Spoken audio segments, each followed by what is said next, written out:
We will take the last question. Muhammad Bilal, he says, I am a veterinarian from Faisalabad, Pakistan. If Allah knows which sin I will be committing in the future, why does He not stop me? Allah subhanahu wa ta'ala says in the glorious Quran, Surah Mulk, chapter number 67, verse number 2, الَّذِي خَلَقَ الْمَوْتَ وَالْحَيَاةَ. It is Allah who has created death and life to test which of you are good in deeds. So this life, it is a test for the hereafter. And Allah subhanahu wa ta'ala, He does know what sins you are going to commit in the future. So why does He not stop you? This life, it is a test for the hereafter. And we human beings, we have been given a free will. We human beings, we are a unique creation. Allah subhanahu wa ta'ala already created the angels who do not have a free will. We human beings, we are a unique creation. And I would like to give you a simple example. During an examination, while the students, they are appearing for the examination, the teacher passes by one of the students.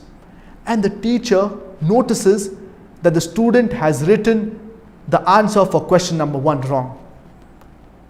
If the teacher wants, she can correct the student during the examination, that the answer to question number 1, it is wrong, and correct the answer. The correct answer is so and so. The teacher can do that. But it will be unjust upon the other students. The other students, they will think, why did I toil? Why did I put in so much efforts if I knew that the teacher will help during the examination?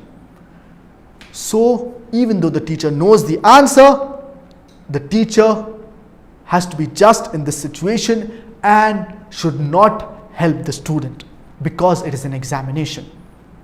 Similarly, this life, it is a test for the hereafter. Even though Allah subhanahu wa ta'ala knows that we'll be committing sins, Allah subhanahu wa ta'ala, He has given us a free will because this is a test. And based upon our deeds, we will either enter paradise or we will enter hellfire.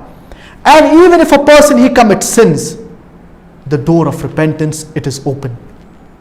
Even if a person commits sins, he can very well ask repentance from Allah subhanahu wa ta'ala, and inshallah Allah subhanahu wa ta'ala, He will forgive him. And there are 4 criteria for repentance. The first is that you should stop the act immediately. The second is ask sincere repentance from Allah subhanahu wa ta'ala. The third is that if you've taken something from someone and if you can return it, you should return it. For example, if you've robbed something, you should return it. And the fourth is that you should make a strong resolution that you will not return to the sin again. So you should follow these criteria of repentance. And if you ask sincere repentance from Allah subhanahu wa ta'ala, He will forgive you.